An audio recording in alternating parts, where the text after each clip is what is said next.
The scanning station floated in the darkness of space like a metal insect. Inside, scanner technician Vexthor stared at his screens with 3 of his 4 eyes while the 4th watched the door. His shift had been quiet for 6 rotations, exactly how he liked it. The Krell Dominion owned this sector of space. They had owned it for 200 years. Nothing interesting ever happened here. Then his screen flashed red. Vexthor's breathing holes flared open.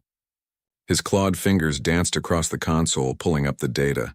Something was moving through space at the edge of his scanner range. Something big. He ran the signature through the database, expecting to see a merchant vessel or perhaps a lost colony ship. The computer thought for a moment, then displayed a single word that made Vexthor's blood run cold. Unknown.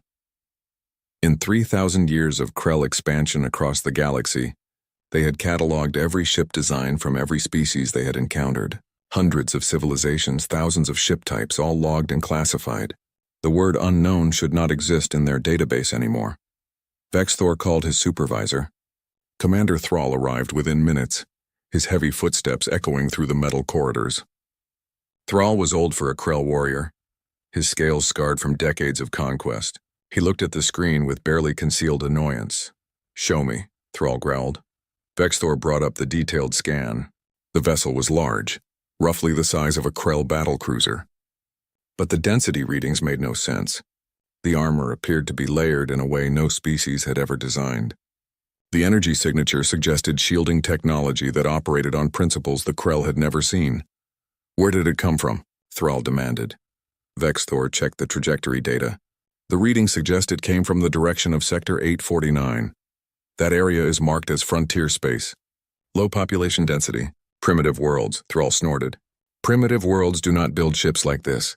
Run the scan again. Your equipment must be malfunctioning. But the second scan showed the same results. The third scan added new information that made both of them pause. The computer had finally found a partial match in the database. The ship's energy signature had faint similarities to vessels from a species the Krell had heard of but never encountered. Humans. Thrall laughed. It was a harsh barking sound. Humans, the Edgeworlders. I have heard the rumors about them. They supposedly live on a single world called Earth. They have barely begun to explore their own star system. This cannot be a human vessel. The computer says 92% probability, Vexthor said quietly. Thrall's amusement faded. He studied the data more carefully, his tactical mind working through the possibilities. If this was truly a human ship, and if it was this advanced, then every piece of intelligence the Krell had about humans was wrong. Very wrong. Send a message to Battle Group Theta, Thrall ordered. Tell them we have an unidentified vessel that requires investigation. Standard intercept formation. Vexthor sent the message. Within the hour, 4 Krell warships changed course toward the unknown contact. 3 destroyers and 1 battlecruiser. More than enough firepower to handle anything short of a full enemy fleet. The Krell did not take chances, even with supposedly primitive species. As the battle group closed the distance, more data came in. The human ship was alone. No escort vessels. No support fleet waiting nearby. Just one ship, traveling through Krell space as if it had every right to be there. The destroyer commander sent confused messages back to the scanning station. Why would any species send a single ship into hostile territory? It made no tactical sense. Either the humans were incredibly stupid or incredibly confident. Thrall watched the tracking data with growing unease. The human ship was not running. Most species, when they encountered Krell warships, either fled immediately or sent frantic messages begging for mercy. The human vessel did neither. It simply maintained its course and speed, heading directly toward the Krell battle group. "Sir," Vexthor said, his voice uncertain. "The human ship is accelerating." Thrall leaned closer to the screen. The technician was right. The human vessel had detected the Krell warships, and instead of retreating, it was moving faster toward them. Thrall felt a cold sensation in his stomach, something he had not felt since his first battle decades ago. Fear. He pushed the feeling away angrily. The Krell did not fear anyone. They were the apex predators of the galaxy. They had conquered hundreds of worlds. They had destroyed entire civilizations that dared to resist. One ship, even an advanced one, could not stand against 4 Krell warships. "Tell Battle Group Theta to prepare for combat," Thrall ordered. But tell them to try communication first. I want to know what the humans think they are doing in our territory." The message was sent. The 4 Krell warships spread out into attack formation, their weapons powering up. Plasma cannons charged, missile tubes loaded, shield generators hummed to full strength. The Krell were ready for battle. The human ship kept coming. On the main view screen in the scanning station, Thrall watched the 2 forces move toward each other. The Krell warships were massive, their hulls covered in weapons. The human ship looked smaller by comparison, its design strange and angular. It looked almost blocky, utilitarian, not elegant like Krell vessels or organic like the ships of the Hive Collective. It looked functional, built for a purpose. Thrall realized with sudden certainty that they were about to discover what that purpose was. And somehow he knew that nothing would be the same after this moment. Admiral Kethavar stood on the command deck of his battlecruiser, the Crimson Fang, and studied the approaching human vessel with intense curiosity. In his 40 years of service to the Krell Dominion, he had seen many strange things, but he had never seen a species willingly approach a superior Krell force. "Open a communication channel," he ordered his communications officer. The channel opened with a crackle of static. Kethavar spoke in the common galactic trade language that most civilizations understood. "Unknown vessel, you have entered territory claimed by the Krell Dominion. Identify yourself immediately and prepare to be boarded for inspection." For a long moment there was only silence. Then a voice responded. It was deep and calm, speaking the trade language with a strange accent. "This is Captain Sarah Chen of the Terran Defense Coalition warship Resilience. You are mistaken, Admiral. This sector is under human protection. You are the ones who need to leave." Kethavar felt his jaw muscles tighten. The audacity of this human was breathtaking. "Human, are you aware that my battle group alone carries enough firepower to sterilize your entire homeworld? You speak of protection, but you are alone. We are 4. Surrender your vessel and we may allow you to live." "Admiral," the human captain replied, "I need you to understand something. 3 months ago, the Talveen people lived on a colony world in this sector. Your forces arrived, conquered them, and took them as slaves. 2,000 Talveen managed to escape to a hidden settlement on the 4th planet of this system. We are here to ensure they remain free." Kethavar checked his records. The Talveen? Yes, he remembered. A weak species, barely space-capable. The conquest had taken less than a day. The Talveen are property of the Dominion. What happens to them is not your concern. "That is where you are wrong," Captain Chen said. "Humanity has decided that slavery is our concern. The Talveen are under our protection now. Turn your ships around and leave this sector. This is your only warning." Kethavar laughed, a sound echoed by several of his bridge officers. "You offer us a warning? 1 ship against 4? Human, your bravery is matched only by your foolishness. I will give you one final chance to surrender." "No," came the simple response. Kethavar's amusement vanished. "Very well. Weapons officer, disable their engines. 1 warning shot. Show the humans what happens when they challenge the Krell." The destroyer Black Talon fired its main plasma cannons. Twin beams of superheated energy crossed space in an instant, striking the human warship directly on its port side. The plasma was hot enough to melt through most ship armor in seconds. The Krell officers watched their screens, expecting to see the human vessel's engines explode. Instead, the human ship barely seemed to notice. The energy beams splashed across the surface of the vessel like water hitting a stone. The human shields flickered once, then stabilized. The armor beneath showed no damage at all, not even a scorch mark. "What?" Kethavar breathed. Before anyone could respond, the human ship fired back. But it did not fire energy weapons. Instead, a single projectile launched from the human vessel's forward railgun. It was a simple piece of metal, accelerated to a significant fraction of light speed by electromagnetic force. The slug hit the Black Talon amidships. It passed through the destroyer's shields as if they did not exist. It punched through the armor plating like paper. It tore through 3 decks, the engine room, and the antimatter containment chamber before exiting through the other side of the ship. For 1 heartbeat, nothing happened. Then the Black Talon exploded. The antimatter containment failed, and 4,000 tons of warship became a brief new star. 4,000 Krell crew members died before they even knew what had happened. Kethavar stared at the expanding debris field in shock. 1 shot. The humans had destroyed a Krell destroyer with a single shot, using a kinetic weapon, the kind of primitive technology most species had abandoned centuries ago. except the humans had made it work. Made it devastating. All ships open fire. Kethvar roared. Kill that human vessel now! The 3 remaining Krell warships unleashed everything they had. Plasma torpedoes streaked through space. Antimatter missiles launched in volleys. Focused energy beams lanced out toward the human ship. The combined firepower was enough to crack a small moon. The human warship did not try to dodge. It simply sat there and took the punishment. Its point defense systems came online, hundreds of small guns firing in perfect coordination. They intercepted 90% of the incoming missiles before they could reach the ship. The torpedoes and energy beams that did connect splashed harmlessly against shields that seemed impossibly strong. Then the human ship returned fire again. A missile launched, moving faster than Krell tracking systems could follow. It struck the destroyer Wrath of Conquest, bypassing its shields with some kind of advanced penetration technology. The explosion tore the destroyer in half. Another railgun round fired, this one striking Kethavar's own battlecruiser. The impact destroyed the main engine assembly.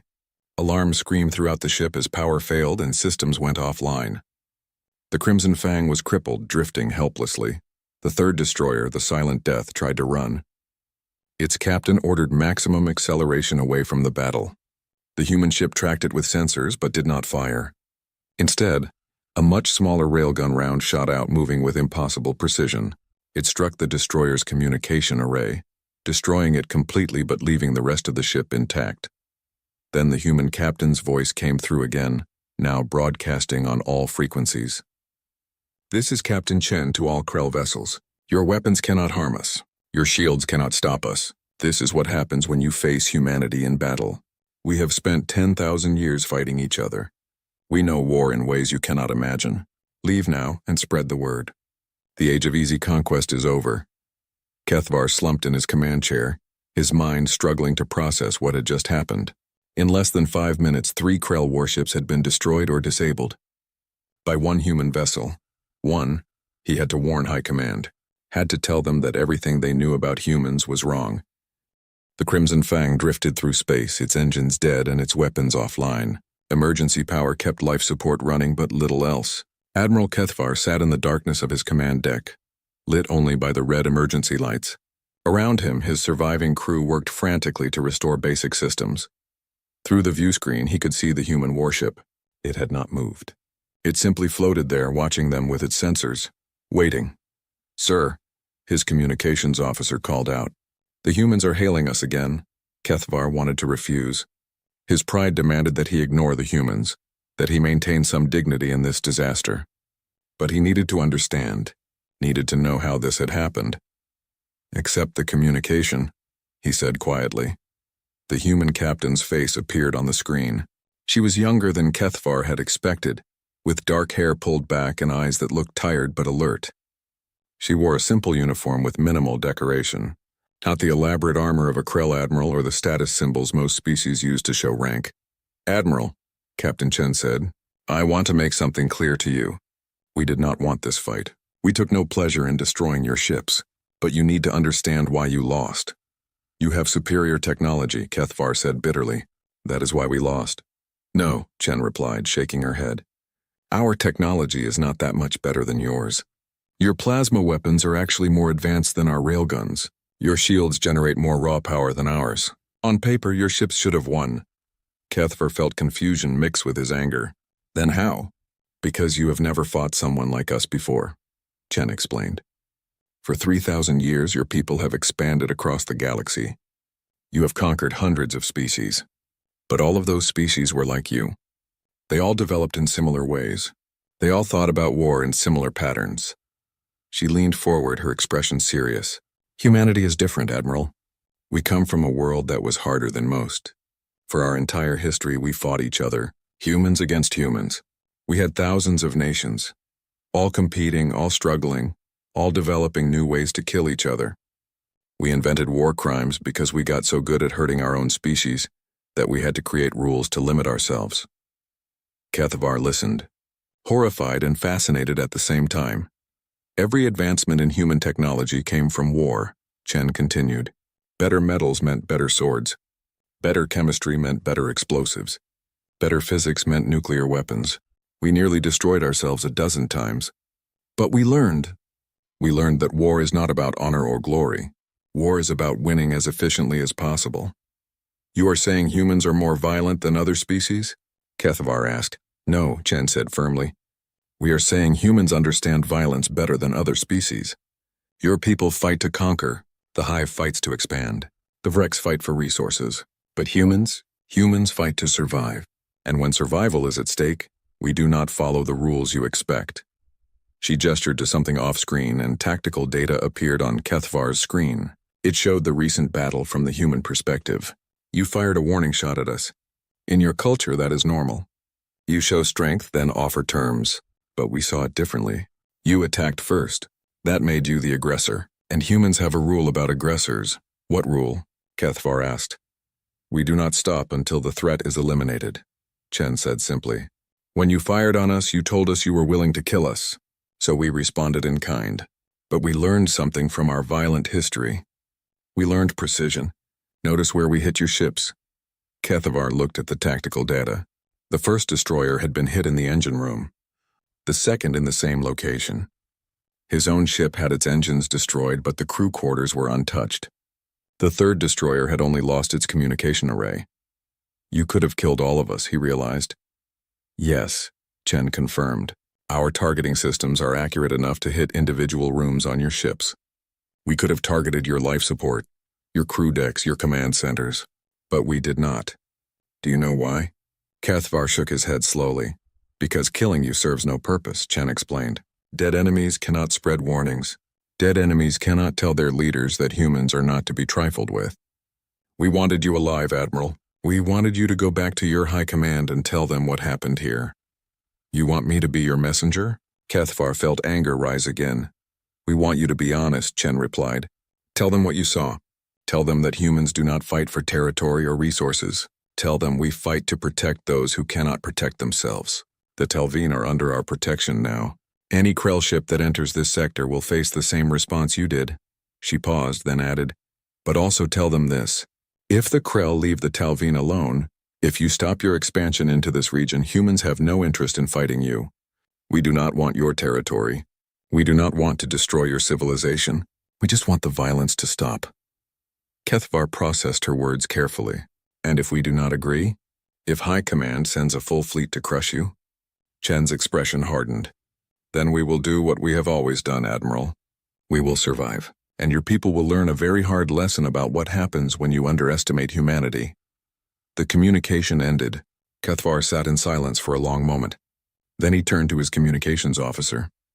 Can we send a message to High Command? The long-range array is damaged but functional, sir. We can send a text-only transmission. Do it, Kethavar ordered. Priority Alpha, direct to the Grand Council. He paused, choosing his words carefully. Then he dictated his message, do not engage the humans. I repeat, do not engage. Their capabilities exceed all projections. 3 ships lost in 5 minutes. Recommend immediate diplomatic contact. Recommend evacuation of contested sectors. The humans are not what we believed.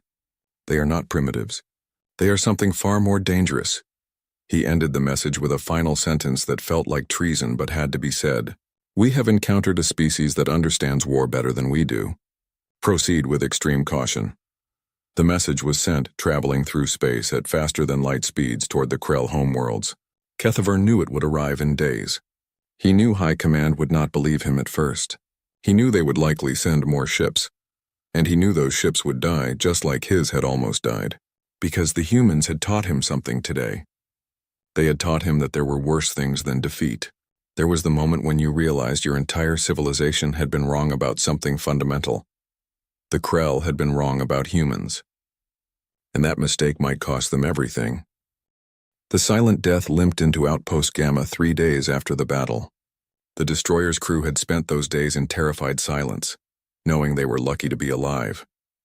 When they docked, the station commander demanded an immediate report. Within an hour, the story of the human warship had spread throughout the station. Within a day, it reached Krell High Command. Grand Counselor Merektal read Admiral Kethavar's report 3 times. Each time he felt a deeper sense of disbelief. 3 warships destroyed by a single human vessel? Impossible. Admiral Kethvar must have made tactical errors. Perhaps his crews had been unprepared. Perhaps the equipment had malfunctioned. This cannot be accurate, Rektal told the other council members. Humans are a primitive species. Our intelligence reports say they have barely colonized their own star system. Our intelligence reports are 40 years old, Councillor Veshera pointed out. She was the youngest member of the council, known for questioning established beliefs. Perhaps humans have advanced faster than we predicted. 40 years is nothing in galactic terms, Rektal argued. No species jumps from primitive to this advanced in such a short time. Then how do you explain the Admiral's report? Veshera asked. He has served the Dominion for 4 decades. He is not prone to exaggeration or cowardice. Rektal had no good answer. Instead, he made a decision that felt right to him in that moment. We will send a full battle fleet, 50 warships including the Eternal Dominion. If the humans truly have advanced technology, we will overwhelm them with numbers. If Admiral Kethvar was simply incompetent, we will reclaim our honor in the contested sector. The council voted. The decision was unanimous. The Krell would not back down from one human ship, but while the Krell prepared their fleet, the story of the battle spread through other channels. The Silent Death's crew talked. Word leaked from Outpost Gamma. Within weeks, every major civilization in the galaxy had heard rumors about the human warship that had defeated 4 Krell vessels. Most governments dismissed the story as propaganda or exaggeration. But others, particularly those who had been conquered or threatened by the Krell, listened with growing hope. In underground networks on conquered worlds, in slave markets and refugee camps, whispers began to spread. The humans are real. The humans fight back. The humans protect the weak. On a prison world called Sorrow, where the Krell kept political prisoners from a dozen conquered species, an elderly Talveen scholar named Kriva heard the news. He had thought his people were doomed. Now tears ran down his weathered face as he shared the story with other prisoners. My daughter escaped to the colony the humans are protecting, he told them. I thought I would never see her again. Now there is hope. If the humans can stand against the Krell, maybe others can too. The hope spread like fire through the prisoner population. It made them harder to control. It made them willing to resist. The Krell guards noticed the change and reported it to their superiors. But the guards did not understand what they were seeing. They thought it was just another minor unrest issue. They did not realize they were watching the beginning of something much larger. Meanwhile, the Krell battle fleet assembled. 50 warships, the largest force the Dominion had sent into the field in over a century. Grand Admiral Torvax commanded from the Eternal Dominion, a massive dreadnought that dwarfed even the largest human vessel. Torvax was old and scarred, a veteran of countless battles. He did not believe the reports about human superiority. 50 ships, he told his officers. We could conquer a dozen worlds with this fleet. One human vessel will be nothing. The fleet traveled for 2 weeks through faster-than-light space. When they arrived at the contested sector, they found exactly what the reports had described. A single human warship, the Resilience, waiting for them. Torvax studied the human vessel through his sensors. It looked exactly as described. Blocky, utilitarian, not particularly impressive. He opened a communication channel. Human vessel, you are outnumbered 50-1. Surrender immediately or be destroyed. Captain Chen's voice responded, calm as ever. Grand Admiral, you have made a mistake. You should have listened to Admiral Kethvar's warning. Admiral Kethvar is a coward, Torvax snapped. His failure will not be repeated. Admiral Kethvar is alive because we let him live, Chen replied. We are offering you the same courtesy. Turn your fleet around. Leave this sector. You do not want this fight, Torvax laughed. You speak of courtesy while refusing to surrender. You speak of mercy while outnumbered. Humans are as foolish as they are primitive. We are not primitive, Chen said, and we are not alone. 2 more ships dropped out of faster-than-light speed, appearing on either side of the Resilience. They were similar in design to the first human warship, but slightly smaller. Torvax's sensors identified them immediately. 3 ships against 50, Torvax said. Your math is poor, human. Your understanding is poor, Admiral, Chen responded. You think this is about numbers. It is not. This is about will. This is about purpose. You are here to conquer. We are here to protect. That makes all the difference. Torvax had heard enough. All ships, attack formation. Weapons free. Show the humans what real power looks like. The Krell fleet opened fire. 50 warships unleashing their weapons at the same time created a wall of destruction. Energy beams, missiles, torpedoes, and plasma charges filled space. It was enough firepower to vaporize a small moon. The 3 human ships split apart, moving with sudden speed and precision. Their point defense systems came online, creating a web of intercepting fire. Their shields flared bright but held. And then they returned fire. The battle that followed shocked everyone watching.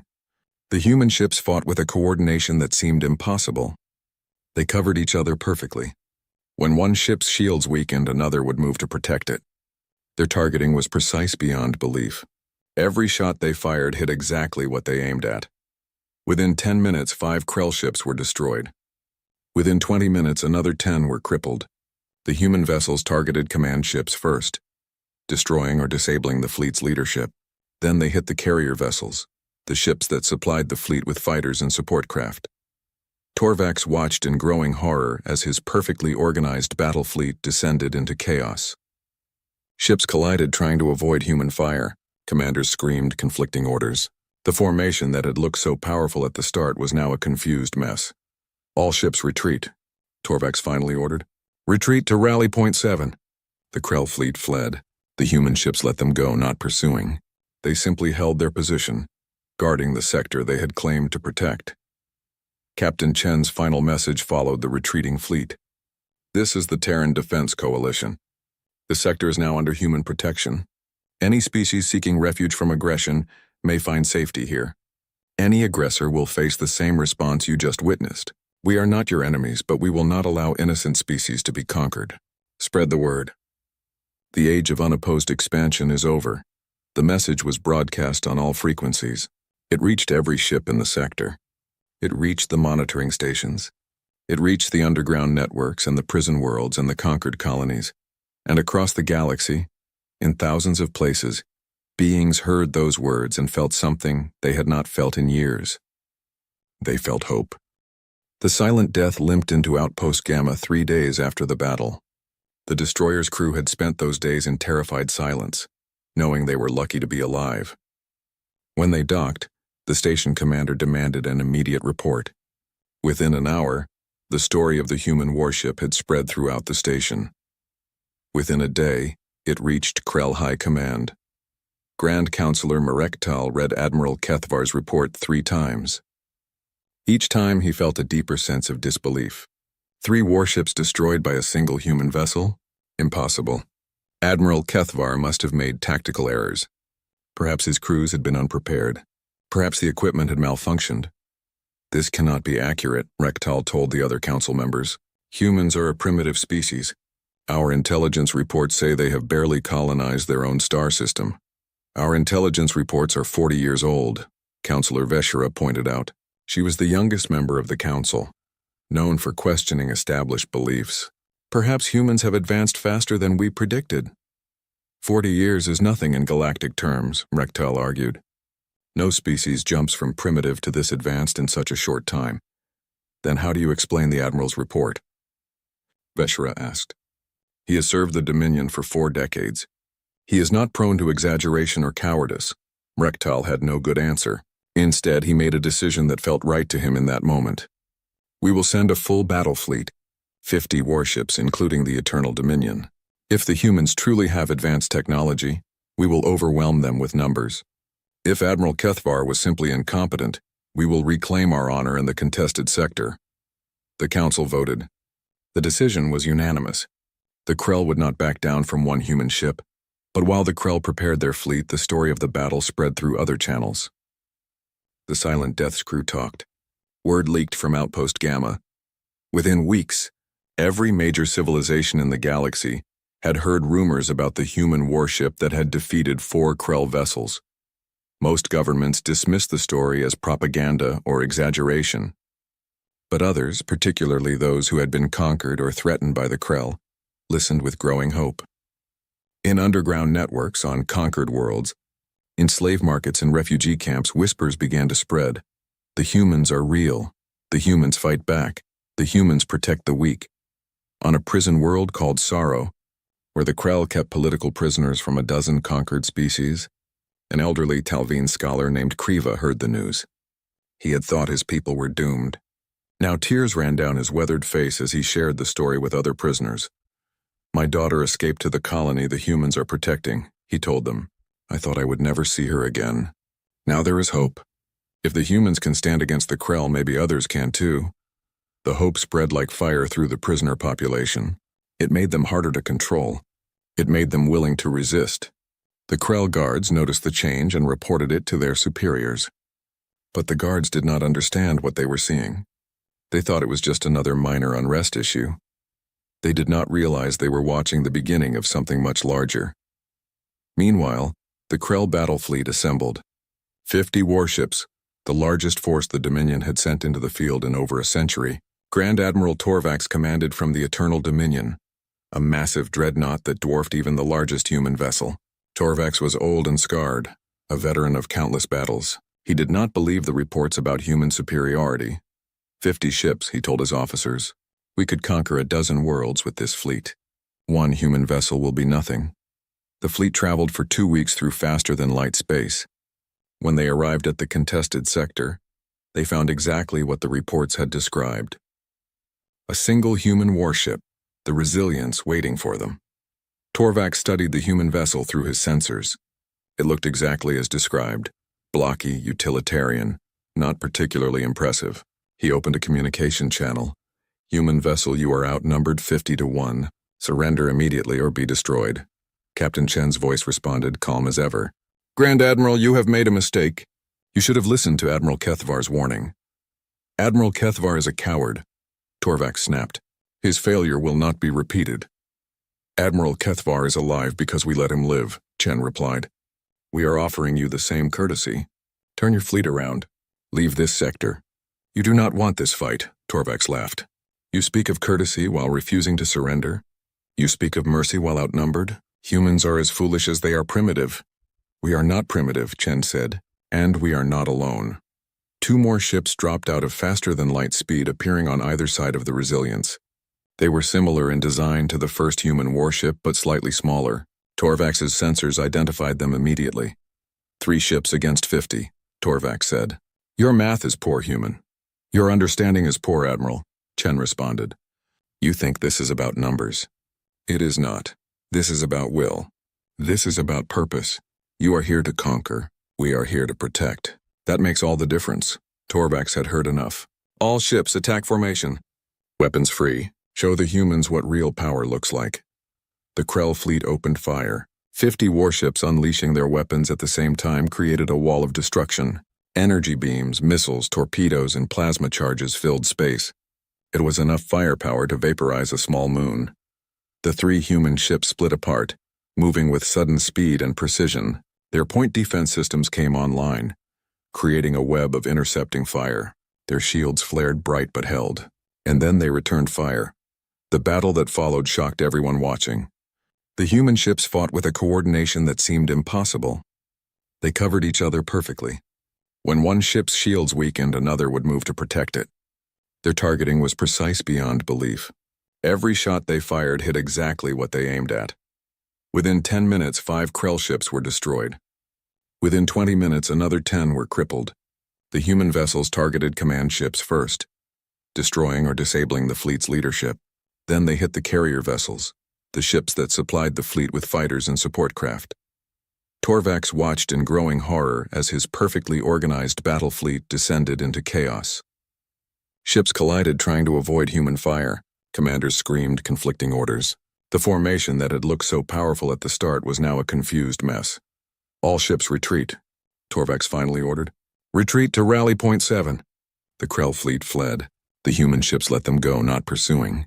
They simply held their position, guarding the sector they had claimed to protect. Captain Chen's final message followed the retreating fleet. "This is the Terran Defense Coalition. The sector is now under human protection. Any species seeking refuge from aggression may find safety here.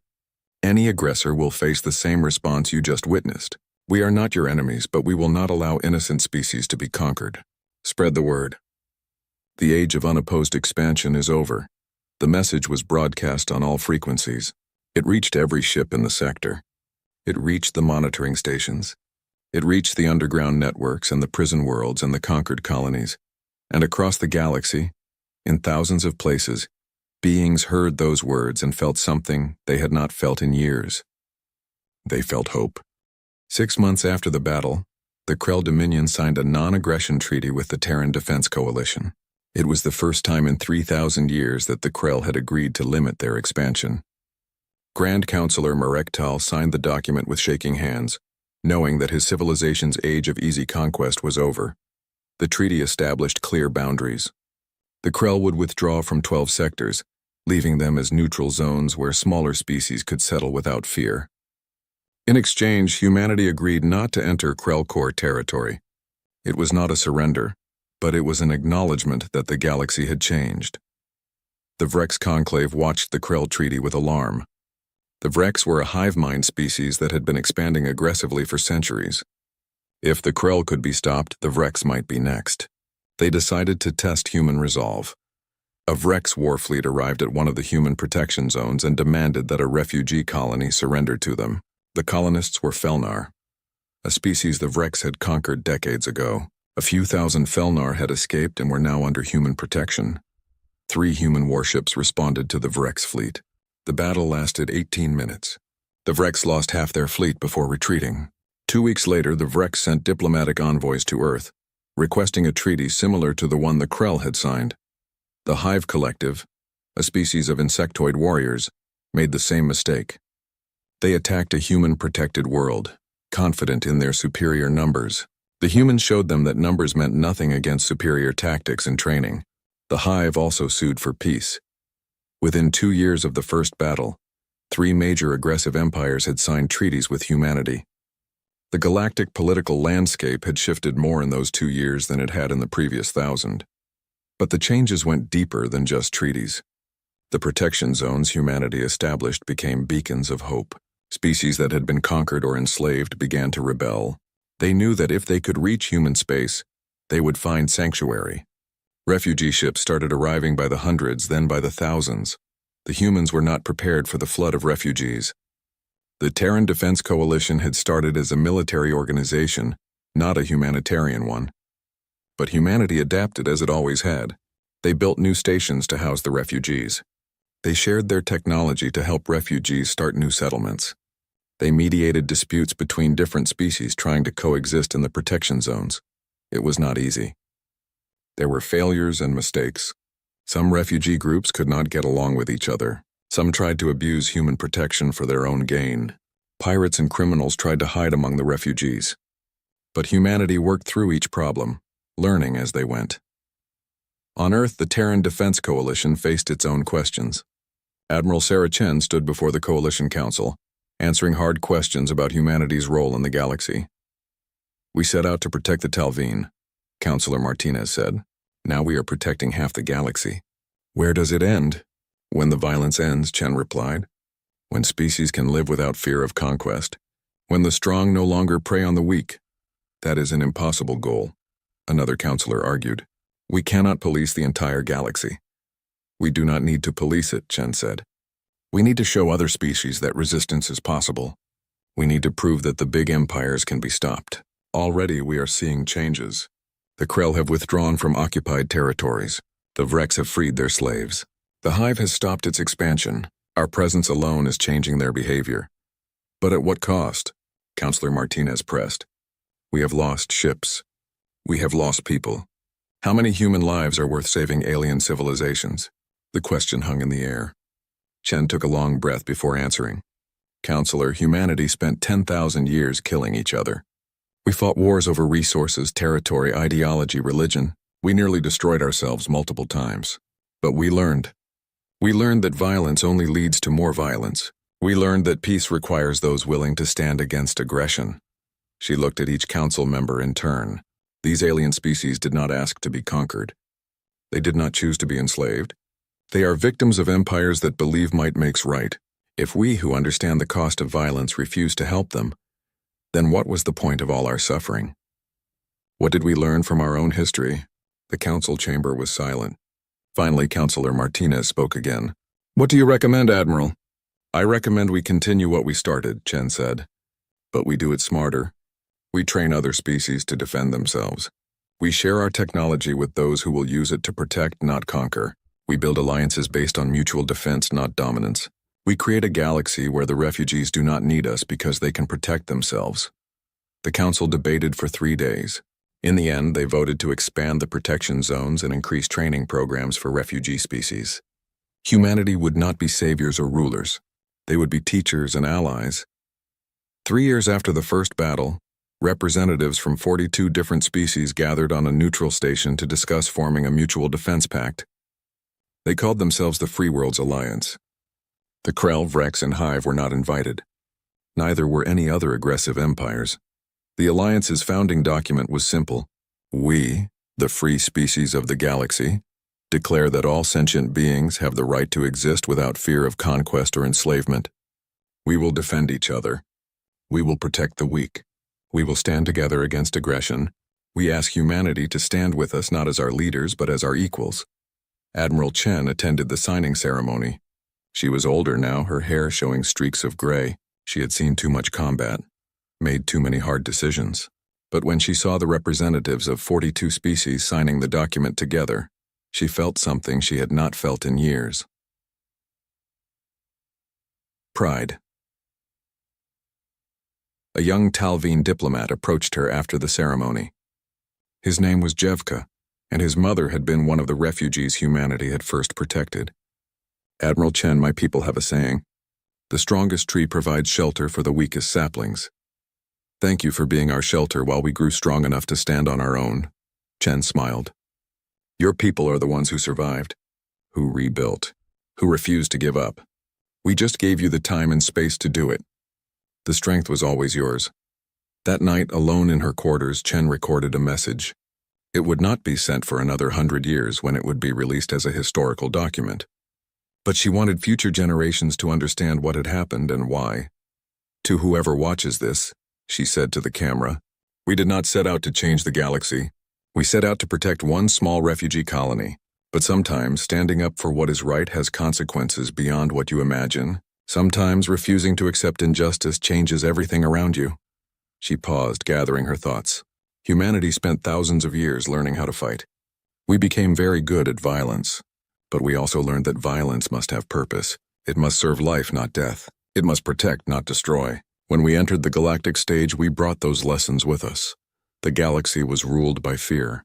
The strong dominated the weak. Conquest was normal. Slavery was accepted. But humanity said no. We said that the weak deserve protection. We said that might does not make right. And when the empires came to crush us, we showed them that we meant what we said. Chen looked directly at the camera. We are not special. We are not superior. We are simply the ones who refuse to accept the way things were. And sometimes that is enough to change everything. The galaxy is still not perfect. There is still violence, still injustice. But now there is also hope. Now the victims know they are not alone. Now the tyrants know there are consequences. She ended the recording with a final thought. If you are watching this, you are living in the galaxy we helped create. A galaxy where freedom is possible, where the weak can become strong, where justice is not just a dream. Protect it, fight for it if you must. But never forget that it began with one ship, protecting one small colony because it was the right thing to do. Outside her window, the stars shined bright. Human warships patrolled the borders of free space, standing watch. They were not conquerors. They were not rulers. They were simply guardians, making sure that the galaxy's newest age of peace had a chance to take root and grow. And if the predators came again, if the empires rose once more, humanity would be waiting, because that was what humans did. They survived. They protected. They stood against the darkness, no matter the cost. The galaxy had learned to fear Krell might and Vrex numbers and Hive ferocity. Now it was learning something new. It was learning that there were things more powerful than fear.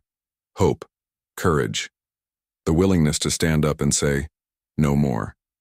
And humanity had taught the galaxy that lesson. One battle at a time. Mocking humanity was their first mistake. Cutting ties was our only warning part. 1. First Contact Captain Susan Miller stood tall on the bridge of the Earth ship Defiance. She looked at the main screen showing the huge alien station. It was there, first day meeting the Galactic Conquered. A group of over 300 alien species. After watching humans for decades, the aliens finally decided to talk to them. "Ready for history, everyone?" Susan asked her crew. She brushed her short brown hair back and straightened her blue uniform. Jack Peterson, the tactical officer, nodded. His fingers tapped nervously on his console. "As ready as I'll ever be, Captain." "The aliens might not be friendly," Lisa Wright said. The science officer always worried about everything. She adjusted her glasses and looked at her datapad. Their messages seemed cold. "That's why we have Alan with us," Susan said, pointing to Alan Harris, Earth's best diplomat. Alan smiled, but looked serious. "I've studied all their customs," Alan said, "but they didn't share much, just basic meeting rules." The Defiance docked at the giant space station. It looked like a shining wheel with spokes going in all directions. Ships of all shapes and sizes moved around it. Some looked like crystal diamonds. Others resembled giant insects or floating clouds. "Remember," Susan told her team as they walked to the airlock, "we represent all humans.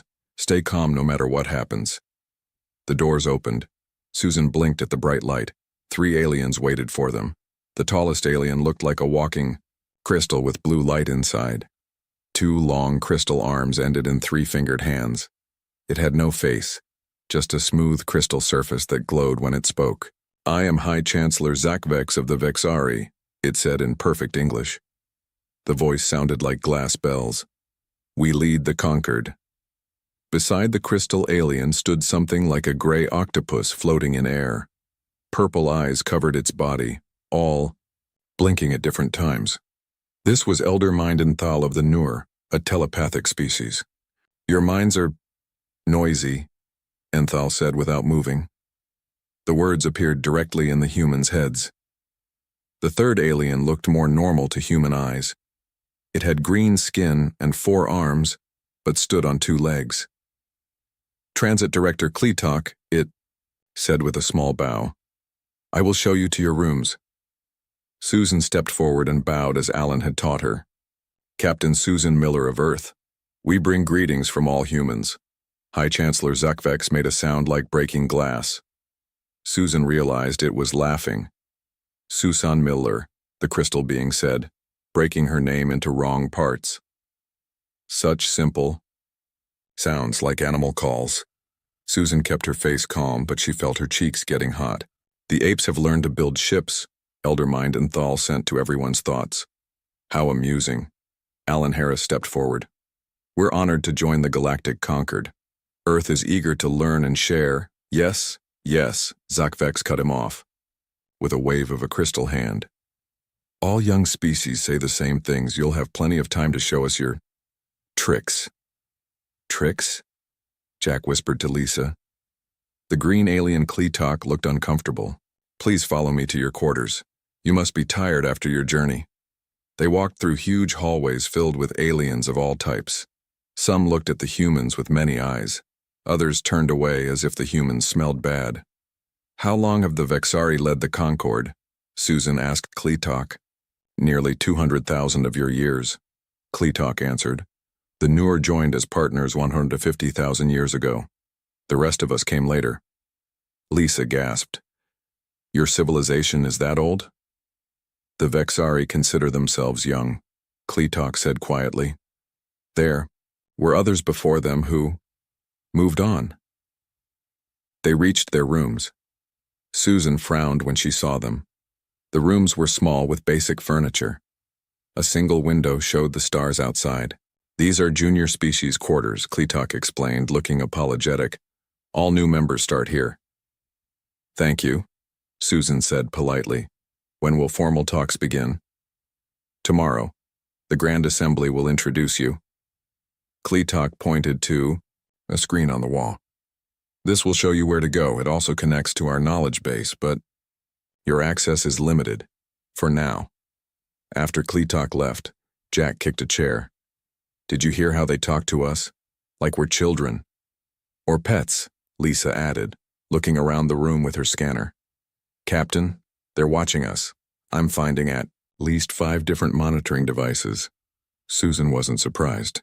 Let them watch. Let them listen. She sat on a small bed. And let them think we're just what they expect. Which is what? Alan asked. Simple apes who don't know any better.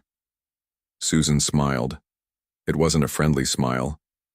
Humans have been underestimated before, usually by people who regretted it later.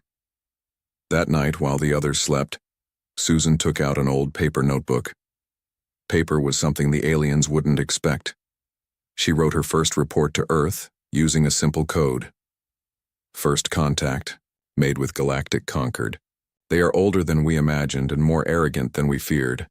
They see us as children at best, animals at worst. They're watching everything we do and limiting our access to information. She paused, then added, but they're making a mistake. They think age makes them better. They've forgotten what it's like to fight for survival. Earth taught us that lesson well. Susan looked out at the stars. Somewhere out there was Earth, waiting for her reports. Mocking humanity was their first mistake, she whispered to herself. Let's make sure they don't get a chance to make many more. She closed her notebook and hid it in her uniform. Tomorrow, they would meet the Grand Assembly. Tomorrow, they would smile and bow and act grateful. And tomorrow, they would start learning everything they could about these ancient aliens who thought humans were just clever animals. The Conquered was about to learn that humans were much more than that. Mocking humanity was their first mistake. Cutting ties was our only warning. Part 2. Hidden strengths. 3 months passed since humans joined the Galactic Conquered. Every day felt the same to Captain Susan Miller. She and her crew would ask questions. The aliens would give half answers. They would request technology. The aliens would say they weren't ready. It's like we're in kindergarten, Jack Peterson said during their morning meeting. The crew gathered in Susan's small room, speaking quietly. They still think we're just smart monkeys, Lisa Wright added, checking her scanner for listening devices. But maybe that's good for now. Susan nodded. They don't see us as a threat, just as pets or children. We can use that. Alan Harris, the diplomat, looked tired. The Vexari blocked my request again. I asked to see old records about former Conquered members. They said I wasn't ready for such complex information. What did they tell you instead? Susan asked. That some species get elevated out of the Concord. They said it's a great honor to reach that level, but they wouldn't explain what it means. Lisa tapped on her datapad. I've been mapping the station. There are whole sections no junior species can enter. Keep mapping, Susan ordered. Jack, how are the Mimrith treating you? Jack smiled. They like me. I fixed their air system lasting week using basic Earth engineering. They called it primitive human tricks, but seemed impressed it worked. The Mimrith were bug-like aliens who ranked low in the Conquered. Unlike the Vexari and Noor, they treated humans with respect. And Maria? Susan asked about their engineer. Still visiting waste disposal daily, Lisa said. No one questions her. Trash is beneath the high and mighty Vexari's notice. Maria Garcia had discovered that the Concord's waste systems used interesting technology. By studying their trash, she learned more than from their limited teaching sessions. We got a message from Earth this morning, Susan said, pulling out her paper notebook. Our scientists have been studying the images we sent. They think the Concord's technology isn't as magical as it seems. What do you mean? Alan asked. Many of their systems work on principles we were already exploring. Different paths, same science. Susan looked at her team. Earth says to keep playing nice. Learn everything we can. Act grateful for any scraps of knowledge. Later that day, Susan met with a newer representative named Olan. The floating octopus-like alien had dozens of purple eyes that blinked constantly. Your species progresses adequately. Olan's thoughts entered Susan's mind. Though your understanding is basic, we are grateful for any teaching, Susan said politely. Your thoughts are difficult to read, Olan complained. Most species have ordered minds that follow patterns. Human thoughts jump wildly. We can't help how we think, Susan said, hiding her smile. Earth had developed mental exercises to confuse telepathic reading. All crew members practiced daily, perhaps a deeper scan. Olan's eyes glowed brighter. The alien pushed harder, into Susan's mind. Susan thought about Earth songs, jumping between different melodies. She pictured busy city streets, crowded with thousands of people. She remembered the smell of her grandmother's cookies mixed with the sound of ocean waves. Olan made a high-pitched noise and backed away. Two of its eyes closed completely. "Are you okay?" Susan asked, pretending to be concerned. "Your mind, chaotic, pain." Olan's thoughts came broken and weak. "No more today." After the newer left, Susan wrote in her notebook again. The mental defenses worked better than expected. The next week, Kyle Bennett, their junior science officer, became a minor celebrity among the Mirith. He had helped fix their colony's food production using simple earth farming techniques. "The Vexari notice everything," Susan warned Kyle during their meeting. "Be careful." "They don't care what happens in the lower levels," Kyle said. "The Mirith told me the Vexari haven't visited their section in over 50 years. "What else?" "Did they tell you," Susan asked, "that the Concord lost 3 member species last century? Not elevated like they claim. Just gone." Kyle looked serious. "The Mirith are scared it will happen to them next." Susan thought about this new information. "Keep working with them. They might become important friends." Meanwhile, Maria Garcia had made an important discovery in the waste systems. "They throw away technology that still works," she told Susan, showing her a small device. "This can convert matter to energy. It's similar to experiments we were doing on Earth, but much more advanced." "Keep collecting," Susan ordered, "and keep visiting the Mirith. The Vexari and Nur are watching us closely, but they ignore the lower sections." Days later, an emergency alarm sounded throughout the station. Susan was called to a special meeting with all species representatives. High Chancellor Zach Vex stood tall, its crystal body glowing red instead of blue. "A deep space explorer ship has encountered something dangerous," the crystal alien announced. "We call it the Void. It has destroyed 50 ships already." Images showed on the large screen, a black cloud that seemed to eat light itself. "Stars disappeared when it passed. It moves toward conquered space," Elder Mindenthal added. "We must prepare defenses." Susan raised her hand. Several aliens looked surprised at her boldness. "What about sending small probe drones first?" she suggested, "to gather information before risking ships and lives." The crystal alien made the breaking glass sound that meant laughter. "Susan Miller thinks her primitive ideas can help," Zekvex mocked. "The Conquered has faced threats for 1,000,000 years. We know how to respond." The meeting continued. But no, one asked for human input again. Back in their quarters, Susan sent an urgent message to Earth. Something wasn't right about how the Conquered handled this crisis. That night, Alan Harris met secretly with a Mirith ambassador in a lower section of the station. "Has the Conquered faced this void before?" Alan asked. The bug-like alien's antennas twitched nervously. "Many times over many centuries. They never defeat it, they just feed it." "Feed it? Feed it what?" "Outer worlds, junior species." The Memorith clicked its mandibles sadly. "They sacrifice some to save others, always the same pattern." Alan hurried back to report to Susan. When he finished, she sat quietly for a long time. "So that's how they handle problems," she finally said. "No wonder they won't share real knowledge with us. We're just future sacrifices." "What do we do?" Lisa asked. Susan stood up, her face hard and determined. "We prepare, and we make plans of our own." She looked at her crew, her friends who had journeyed with her into the stars.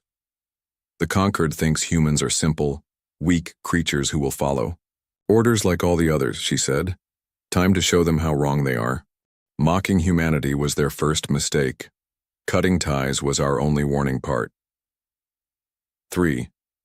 The breaking point 1 year passed since humans joined the Galactic Conquered. Captain Susan Miller and her crew learned to smile and bow to the Vexari.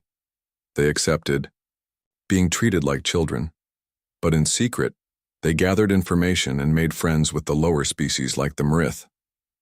Today was different. Alarms rang throughout the giant space station.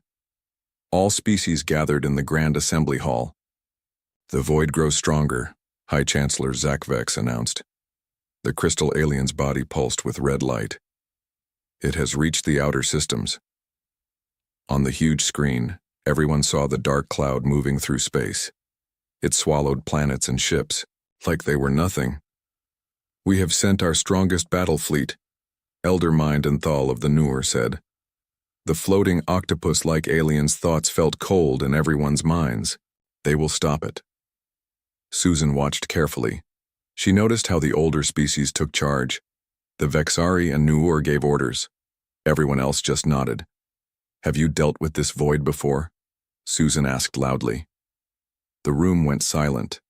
Many aliens stared at her for speaking without permission. Many times, Zeke Vex finally answered. For 1,000,000 years, threats come and go. The conquered remains. And how did you stop it before? Susan pushed. The crystal alien's light dimmed. That is not your concern, human. Susan wanted to ask more, but Alan Harris, the diplomat, touched her arm. Now was not the time to make enemies. 3 days later, bad news arrived. The battle fleet returned, but many ships were missing. The void had grown larger after eating them. Our energy weapons had no effect, a Vexari commander reported. The void absorbed them and grew stronger. Susan met with her crew in their quarters. Lisa Wright had hacked into the Concorde's communication system weeks ago. She played a secret recording. We must choose which worlds to give it, Zigvex's voice said. Like before. The outer colonies first, Enthal replied. Then the junior species homeworlds if needed. Jack Peterson hit the wall with his fist. They're going to sacrifice worlds with people on them. Susan's face was hard as stone. They've done it before. That's how they survive for 1,000,000 years. They feed others to the monster. We need to warn Earth, Lisa said. Susan nodded. And all the other junior species too. The Marith, the Bolians, everyone. That night Susan went to the Grand Assembly. She wasn't invited, but she pushed past the guards. Many aliens gasped when she walked to the center of the room. I have information about your plans, Susan said loudly.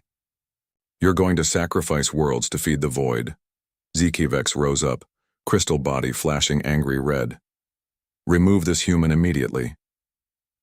Which worlds will you sacrifice first? Susan asked, as guards moved toward her. Do the people living there? No. Do they get a choice? Enough! Enthal's mental voice hit everyone like a hammer. This is not your concern. It is if Earth is on your list, Susan shot back. The room erupted in confused noise. Many junior species started asking questions. The Vexari and Noor tried to restore order.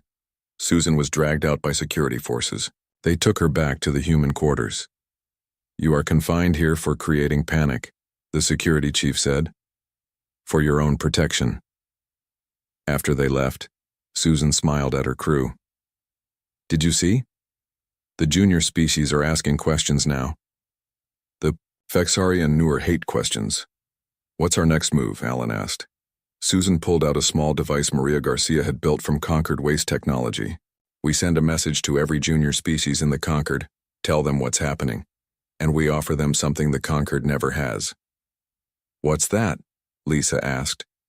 A choice, Susan said, and a different way to fight. The next morning, security. Forces came to take the humans to a safer location, but they found empty rooms.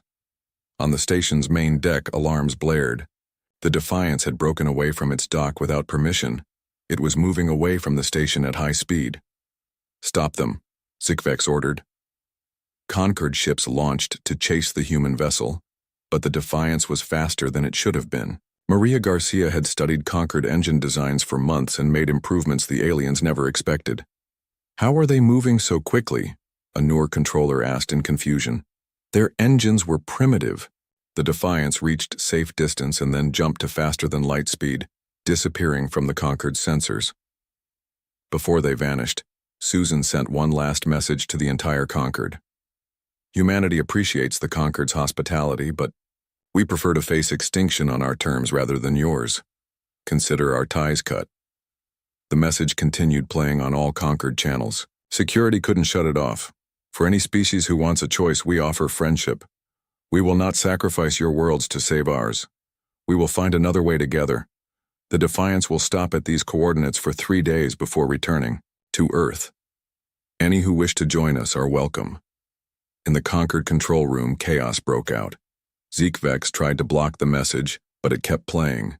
HFY tried to calm the junior species, but many were already heading to their ships. "The humans have caused a riot." Vex's crystalline voice shattered with rage. "They will die facing the void alone," Enthal said. "No species can stand against it." On the Defiance, Susan watched the stars streak by as they flew home at top speed. "Oh, will anyone join us?" Lisa asked. "Some will," Susan said. "The Marith already signaled they're coming. Others will follow." "And what happens when we reach Earth?" Jack asked. "The void is still coming." Susan looked at the data they had stolen from the Concord. Information the Vexari and Nuur had kept secret for thousands of years. "We do what humans have always done," she said. "We find a new way. The Concord's biggest mistake wasn't just mocking us. It was thinking there's only one solution to every problem." Lisa looked worried. "We have 6 months before the void reaches our solar system. Is that enough time?" Susan thought about Earth's history. How humans had faced disasters, wars, and near extinction many times. How they always survived, often by thinking differently when old solutions failed. "It has to be," she said. "Because one thing is certain, humanity won't be a sacrifice, not for the Conquered, not for anyone." The Defiance pushed its engines harder, racing home to warn Earth and prepare for the fight of their lives. Mocking humanity was their first mistake. Cutting ties was our only warning. Part 4. Humanity stands alone. 6 months passed since the Defiance returned to Earth. The planet had changed in ways no one could have imagined. Susan Miller, now Admiral Miller, stood at the main window of Earth Space Command. Below her, the once green planet buzzed with activity.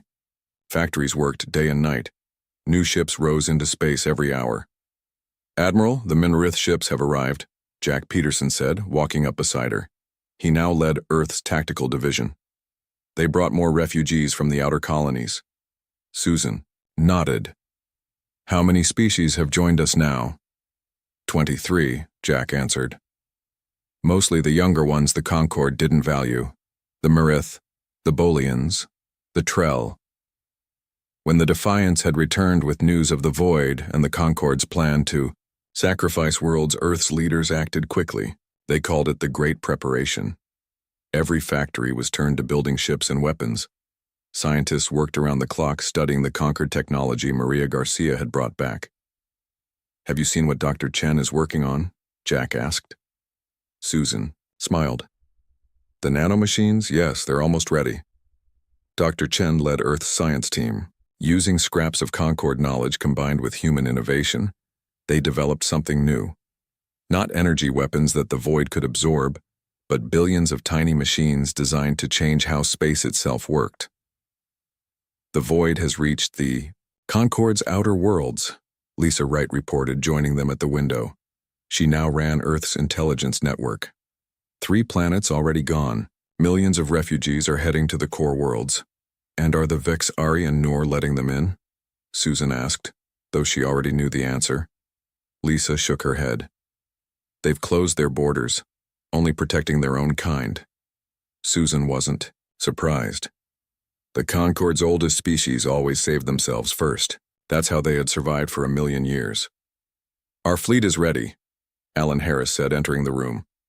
The diplomat now coordinated between human forces and the alien refugees who had joined them. 10,000 ships, small ones like you, ordered. The Earth fleet looked nothing like the massive battleships the Concord used. Instead, humans built thousands of small, fast vessels. Each carried specialized equipment and only a small crew. "The Concord will be watching," Susan said. "They expect us to fail, to be consumed like all the others." "Let them watch," Jack said with a hard smile. "Let them learn." 1 week later, Susan stood on the bridge of her new ship, the Defender. Around her, the Earth fleet gathered in orbit. 10,000 ships, each one different, each with a special purpose. The Void has changed course, Lisa reported from her station. It's heading directly toward our solar system. They're feeding it our way, Alan said bitterly. The Concorde is sacrificing us first. Susan nodded. As expected, all ships prepare to move out. The Earth fleet left orbit together, heading toward the approaching darkness. The smaller alien ships that had joined them followed in formation. The Void entity appeared on their sensors, a massive cloud of dark energy that seemed to eat light itself. It had grown larger after consuming the Concorde worlds, now big enough to swallow Earth's moon. All ships, take positions, Susan ordered. Remember your training. This isn't about firepower, it's about patterns. Unlike the Concorde's direct attacks with energy weapons, Earth's plan was different. The small ships spread out in a complex formation, creating a net around the approaching Void. Pattern Alpha beginning, Jack announced. First wave, deploy, nanomachines. Hundreds of ships released billions of tiny machines into space, too small to see with the naked eye. Each one carried part of Earth's most advanced technology. The Void is reacting, Lisa reported. It's trying to consume the nanomachines. Good, Susan said. Second wave, deploy. More ships moved forward, releasing a different type of nanomachine. These didn't attack the Void. Instead, they created tiny knots in the fabric of space itself, forming a complex web. The Void's movement is slowing, Jack reported.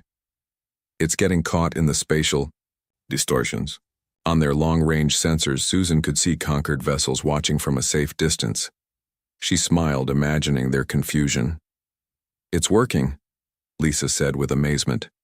The nanomachines are creating thousands of microfields inside the Void entity.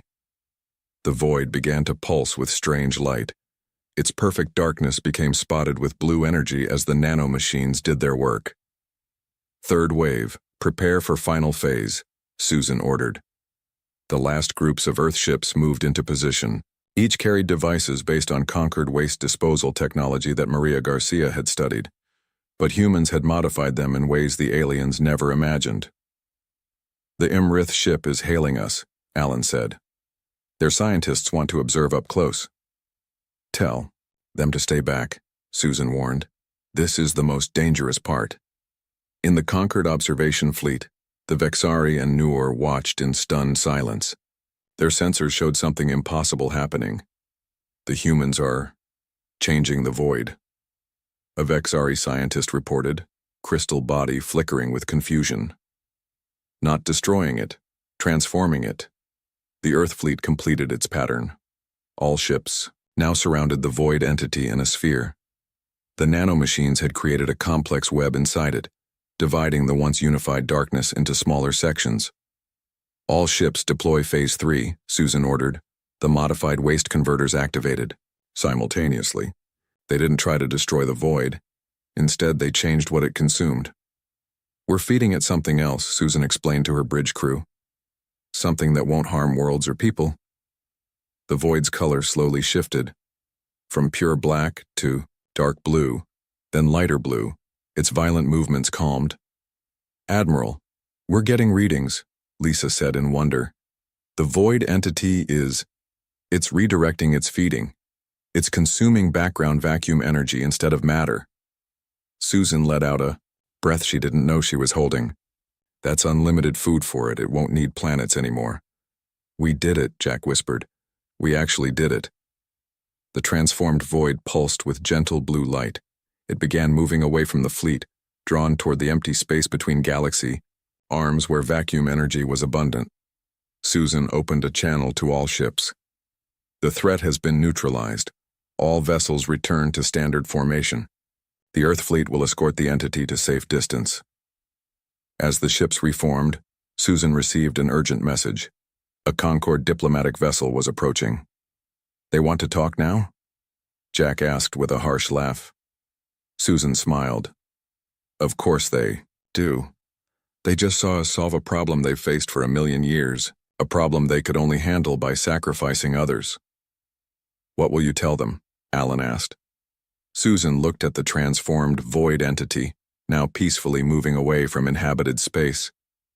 "I'll tell them humans don't solve problems by sacrificing innocent lives," she said. "And I'll tell them they have a choice to make." The Earth fleet began its victory formation, escorting the peaceful blue entity away from danger. Behind them, the confused Concord ships followed at a distance, watching and learning a lesson 1,000,000 years overdue. Mocking humanity was their first mistake. Cutting ties was our only warning. Part 5, The Concord's Education. 3 weeks after humanity transformed the void, a full Concord delegation arrived at Earth. Their massive ship entered orbit slowly, as if unsure of its welcome. Admiral Susan Miller watched from Earth Space Command as the alien vessel approached. Beside her stood representatives from the 23 species that had joined with humans. The Vexari and Noor themselves. Click, the Marith ambassador, clicked his mandibles nervously. They never leave the Concord core worlds. "They do now," Susan said with a small smile. "They want something from us." The Earth defense grid tracked the Concord ship carefully. Thousands of small Earth vessels surrounded it, not threatening, but watchful. "They've sent landing coordinates," Jack Peterson reported from his station. "They want to meet at our main government building." Susan shook her head. "Tell them we'll meet at the Singapore Science Center instead, where Dr. Chen developed the nanomachines." The alien delegation landed 2 hours later. High Chancellor Zekvex led the group, its crystal body now glowing a dim blue instead of its usual bright color. Elder Mind and Thal floated beside it, purple eyes blinking more slowly than before.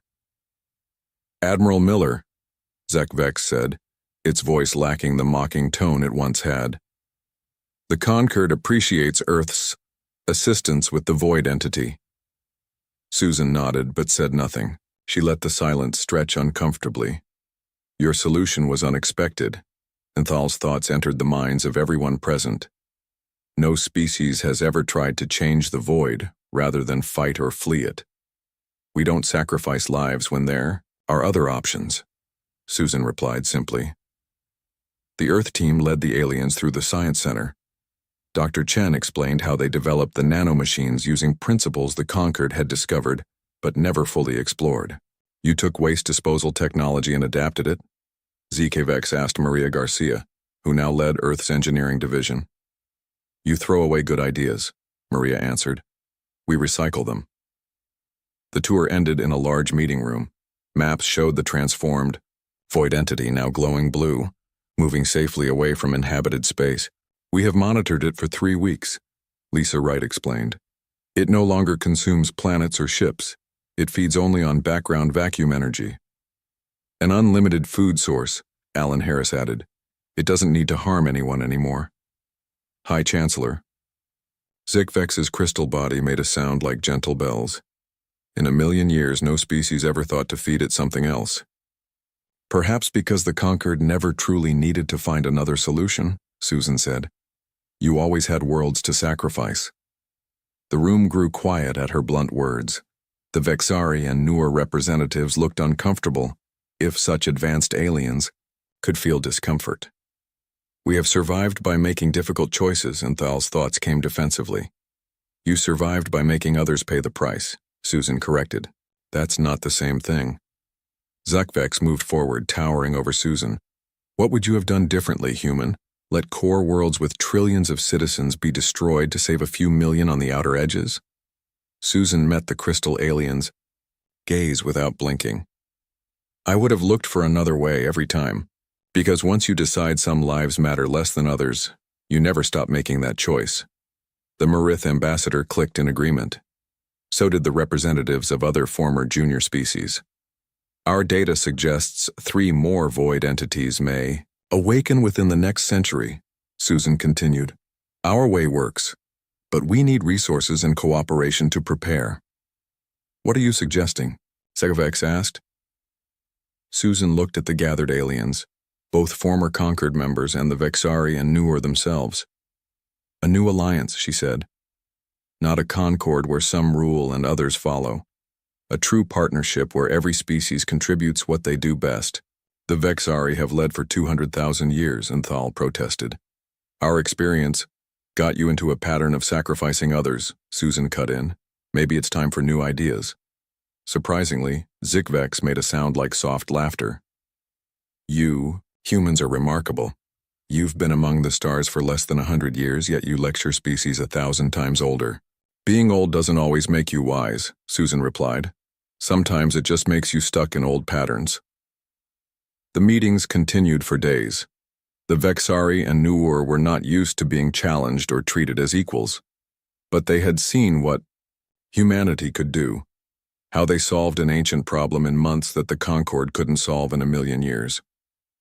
On the final day, Susan met privately with High Chancellor Zakvex. "Why did you really come to Earth?" she asked. "You could have just sent a message." The crystal being's light pulsed slowly. "We have watched many species rise and fall. Some grew violent and had to be contained. Others grew beyond our understanding and left. But humanity, you are different." "How so?" Susan asked. "You could have let the void consume us after we planned to sacrifice you. Many species would have, but instead you solved the problem for everyone." Zekvex's voice sounded almost sad. "We had forgotten there could be another way." Susan nodded. "The Concord is very old. Old things sometimes forget how to change. And humans embrace change," Zikvex observed. "We have to," Susan said. "Our history is full of disasters and near extinctions. We survived by adapting, by thinking differently when old solutions failed." The treaty was signed the next day. Not a new Concord, but something called the Galactic Alliance. Every species had equal voice. Every world had protection. Knowledge would be shared, not hoarded. After the ceremony, the Marith ambassador approached Susan. His insect face couldn't show human expressions, but his antenna quivered with what seemed like curiosity. "Why did humans help us?" he asked. "After the Concord planned to sacrifice you? You could have protected only Earth." Susan watched as the different species mingled together, former enemies now talking as equals. Mocking humanity was their first mistake, she said with a smile. Cutting ties was our only warning, but abandoning others in need? That would have been our mistake. She looked up at the stars visible through the ceiling window. Somewhere out there, the transformed void entity traveled peacefully, and somewhere else new challenges waited. "Humans learn from others' mistakes," Susan told the Marith. "We don't repeat them." The Marith's mandibles clicked in what might have been laughter. The Concord ruled for 1,000,000 years. How long will this new alliance last? Susan shrugged. "I don't know, but it will be stronger because it includes everyone's ideas, not just the oldest voices. The universe is too big and too strange for any one species to have all the answers." As the new allies continued their celebrations, Earth scientists were already planning for the next void entity, and the one after that, and whatever other challenges the universe might send, because that's what humans do best: face the impossible, find a new way, and bring others along with them.